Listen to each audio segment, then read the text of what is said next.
Hello, I'm Mary V. Today, let's talk about confidence and criticism.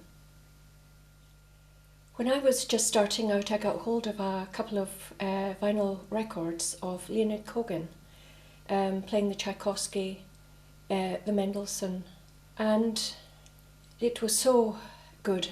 It was so fantastic. I used to lie on the floor and watch the record going round and be completely hypnotised by this unbelievable sound, the elegance of his playing. One of my favourite violinists of all time. But you're struggling, you're playing your own little violin, and there comes a point when you have to realise that you're never going to be Leonard Cohen. Hardly any of us are, or whatever our favourite violinist is, and we've got to come to terms with that we've got something to offer ourselves, even though we're not ever going to be Hilary Hahn or Heifetz or whatever. There's a place for all musicians in the world with your own particular skills. And in professional music, you can find a place for yourself if you work very hard. So you come to terms with that, but there's something else that does happen in music, and there's a lot of criticism.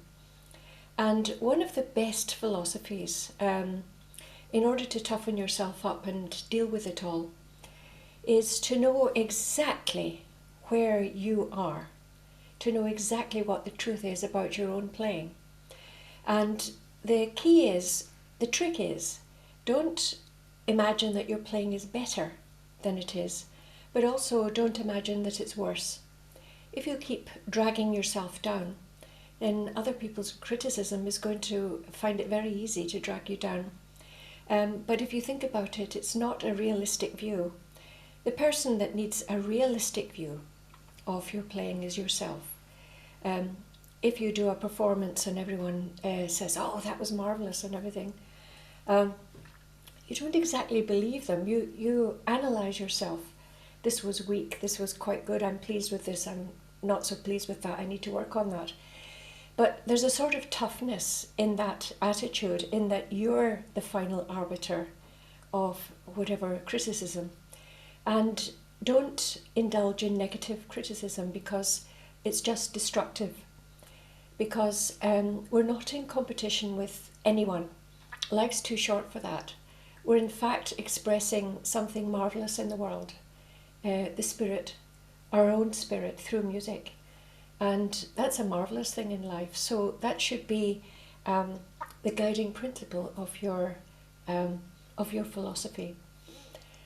So, there's a lot of competitions in music where you get fantastic violinists going for the menuing competition, etc., etc. But that's all very well. But on other levels, mindless criticism can really get under people's skin. And it's a pretty destructive thing to do. And in today's modern world, it's very easy to go around criticising people. But I think it's, one of those things that is quite destructive. And there's a vast difference between criticism and helpful suggestions. If they're made well, your teacher may tell you that you need to work on your vibrato. Well, you need to know that you need to work on your vibrato or your intonation, whatever it is, yourself. It's very helpful if you are able to look at your playing and know where it is, exactly where you are, not less and not greater.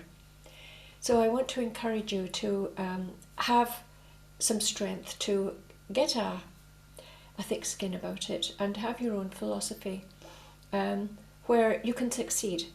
You can go on, and it's not as if you're ignoring everyone else, but you've actually got the strength to know what your playing is about yourself.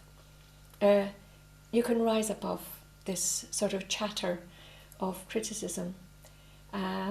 So I thought I'd encourage you a little bit, you violinists, keep going out there and get yourself a really nice, strong philosophy that's flexible, but also, if you don't undermine yourself, then no one else can. Okay, that's my message for today.